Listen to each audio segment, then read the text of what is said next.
What kind of difference does Jordan make? I'm not talking just because he can throw the ball, but just because of his experience and his ability to run the offense and everything a quarterback brings to the table. Yeah, I think anytime you have your starting quarterback out there, that's very important. Not only for the operation of the offense, but just for the morale of the offense as a whole and the team. You can kind of see guys rallying around him and just respond to his presence. So it's great to have him back.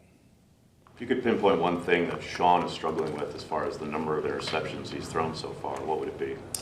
I don't know if there's just one thing. It's a thing that young guys kind of go through. They got to learn from their mistakes and things like that. But I think just going through his progressions and when he has those opportunities to make throws, just to make them. And it's one thing. This is why you practice, is to again learn from those mistakes. That way, once he gets to these preseason games, he can be sharp and be on point. So we're just obviously. You never want to turn the ball over. That's one thing that we're all about, is just minimizing those. So we just got to keep getting better every day and learn from those. I realize it's a teachable moment and all that, but is it a major concern? Yeah, anytime you turn the ball over. But, again, it's practice. So it's just stuff that if guys can't go out there in practice and just play and they're scared to make mistakes and things like that, that's not good. You want them to go out there and play football. And so he's just kind of going through it right now, and we're just going to keep coaching him up and hopefully look for some improvement as we move forward. What went into the decision to begin Morgan at guard, and do you think you're going to keep him there for most of camp? Yeah, I think with young guys, you kind of want to start them at a spot, and you don't want to move them around as much, just so they can hone in on the techniques and the assignments and all that stuff. And when you look at the big picture, kind of where you think he would compete best this year for a starting role, we looked and we thought the right guard position was the spot. So I think as of now, we'll kind of focus there. And, as he grasps it and gets better there, we can, move him around if we want to, or he does a great job there and he stays there and we're good to go. So I think right now we're just focusing on keeping him at one spot. That way he can really hone in on it and be the best that he can be. How do you think he's going to pick that up, sort of in this progression from the offseason program now to? Yeah, no, he's done good. He's flashed some really good things. There's a lot of technique stuff that he still needs to learn, just like any young offensive lineman. And especially him going from tackle to guard, there's things that there's a learning progression there that you just have to go through. Good news is he's blocking some really good D linemen, so that's good. He's going to, get good exposure to that and play against really good competition in practice.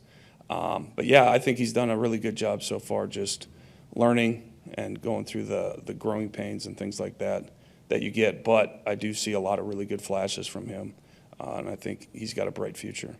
I understand keeping him in one spot. That makes sense to me. But also, where does it leave you at swing tackle then?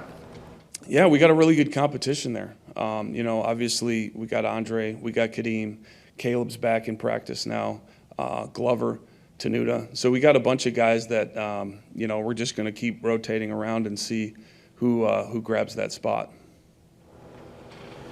Adam, what have you seen from Josh Jacobs and what you think he may be able to do in the passing game? Is it more than just like a dump off or a screen? Can he do something else? Yeah, he does. He has a really good knack for running routes. He's got pretty good hands. It's one thing, when we were going through it in OTAs and stuff, he does have the ability to catch the ball really well. So right now we're just kind of seeing what route concepts we think he'd be best at, and then as we move forward, once we get things going, how can we use him the best way? But yeah, he's definitely a guy that's he's a threat in the pass game too. Obviously running the ball.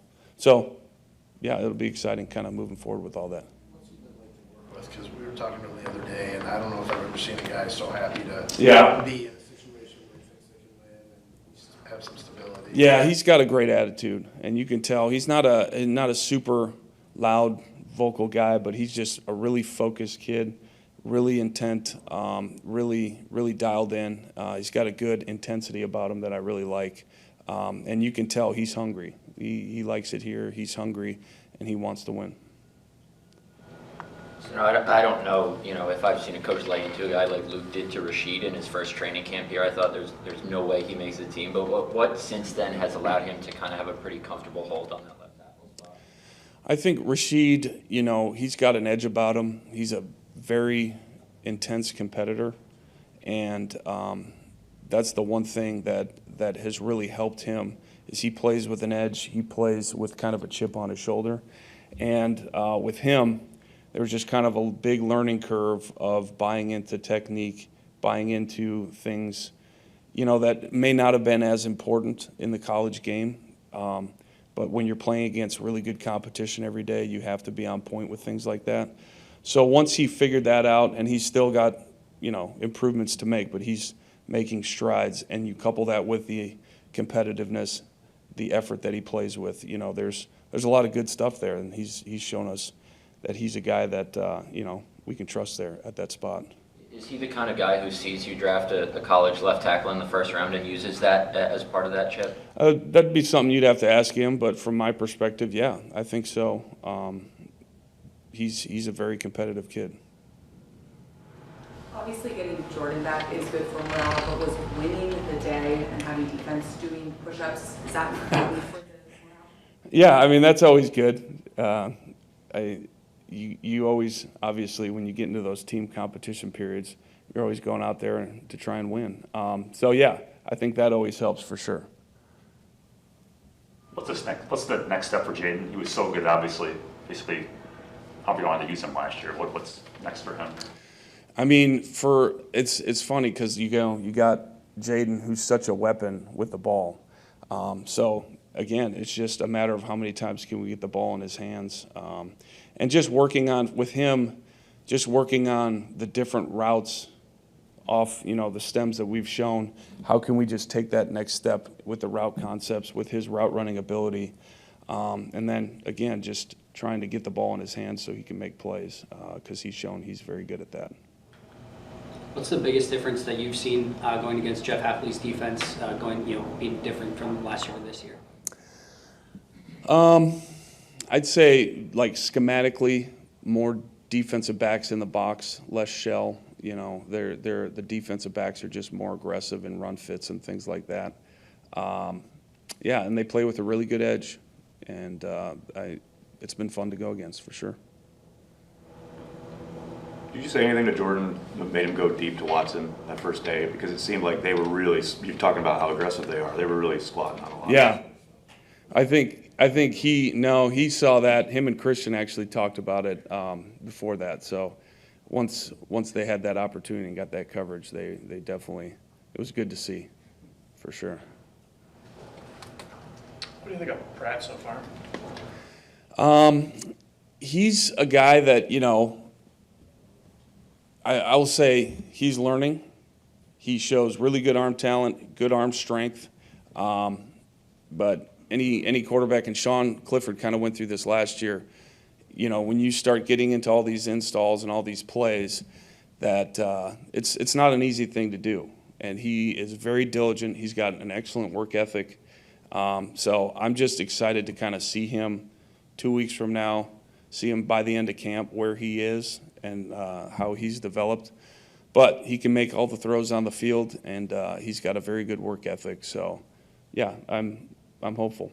Something we saw from him yesterday was the ability to use his cadence to get the defense to declare a little bit pre-snap. Yeah. I asked him about that in the locker room, and he said, well, that's just universal. All quarterbacks do that. Yeah. I seem to remember, 10 years ago, that wasn't the case. Is that kind of the evolution of the position? Yeah, I mean, for us, we stress that a lot. Just, using your cadence not only to get the defense to tip their hand, but also to draw the D-line offsides. That's something that we've done for a long time here. And it's funny, like you say that all quarterbacks do that. Well, in college, most quarterbacks are clapping. They're doing silent cadences. They really don't have that experience of doing that. So it's good to see him kind of take that step as a professional quarterback where we do use cadence. Steno, Matt said that this is the best version of A.J. Dillon he's seen. Is that just another offseason cliche of this guy's in the best shape of his life, or do you actually see something different? No, I do. I noticed when he walked in the door, first day of OTAs, I was like, whoa, he looks just chiseled more strong than he's ever looked. And he's been running the ball hard, so it's been good to see. Yeah, anytime you can have Josh Jacobs and A.J. Dillon, you know, that's a pretty good 1-2 combination right there, so I'm excited to see those guys this year. Stick in the backfield, and I'm not looking for a medical update about Marshawn Lloyd, but how's he doing as far as whenever he's healthy? Is he going to be able to get out there and play, or is he just kind of falling hopelessly behind at this point? Well, no, I wouldn't say falling hopelessly behind. Yeah, I mean, it's pretty dramatic. Yeah. No, I mean, anytime, obviously, you want your guys out there so they can get reps and they can learn, especially when they're rookies and they haven't played and things like that. So is he behind? Yeah, but is he hopelessly behind? Absolutely not. We'll get him out there. We'll put him in situations, you know, that we think he can handle. And then as we move forward, you know, we'll put more on his shoulders. But from what I saw from OTAs, I was very, very excited about his speed, his cutting ability, his ability to catch the ball from the backfield and stuff like that. So, yeah, I can't wait to get him out there. Adam, what have you seen from Kadeem to put himself in that, you know, rotation now? Yeah. Right? Yeah, he's been a good surprise, you know, and he's just been a steady guy. He's not the most athletic. He's not all of that stuff, you know, when you look at the numbers, and he's a big guy. He plays consistently, which in the offensive line is very important. And he's just a consistent presence. He's very football intelligent, and he's just one of those guys that I'm excited to just see how he plays and how he keeps developing. And we'll see at the end of camp kind of how it all aligns. Is Caleb Jones going to get an opportunity there? I mean, it's Oh, yeah. like last year he missed so much time. Yeah. And this year he starts injured. Right. Like, but when he plays, he seems to Yep. play at a pretty damn high level. Yeah, no, it's the same, you know, thing. That was the problem last year. He had the injury, and then we get into camp and he had another one. But he's back now. He hasn't missed much time. So, yeah, we're definitely going to work him in there. And just we got a fun competition there. It's going to be good. What's holding Andre back a little bit? I mean, we know his track record, but it seems like he's had a hard time. Yeah, I think we just got to keep working him on both sides. He looks a lot better on the left side. He struggled a little bit on the right side. So us as coaches, we got to make sure we put him over there on that right side to make sure he feels comfortable playing over there.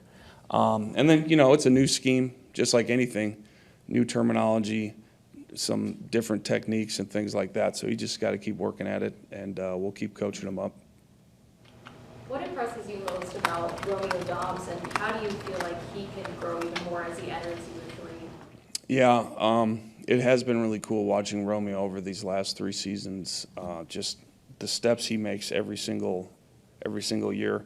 His route running right now has been pretty tremendous. He's always had super strong hands, but the routes that he's putting on tape right now are pretty impressive.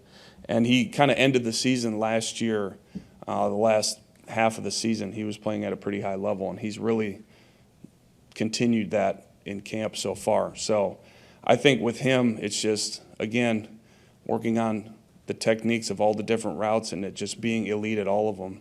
That's really going to help his game, but he's shown pretty cool stuff on film so far. Grant Dubose had a nice play down the field yesterday. What's been the thing that set him apart from last year to this year? I think, well, last year at this time, if I remember correctly, he was injured with a back or something he missed pretty much all of camp. So he was kind of behind the 8 ball there. So now he's had, you know, a whole season on the P squad. He's had all this off season, and now training camp, we're really seeing kind of what he's about. And I really like what I'm seeing. He plays with good speed. He's a big target. He's got good hands. And he's a willing blocker, too, in the run game. So I'm liking what I'm seeing from Grant right now. Can you describe what he did on that route? Because Keyshawn came over to him during the special teams portion, was like really complimenting him. Yeah, no, I mean, he ran it with great speed, and at the top he doubled him up and broke it off and kind of froze the DB. So it was just a very good route, and when you can run a well, you know, timed route full speed, that's hard for a DB to cover one-on-one with so much open field. So it was impressive. It was a good route.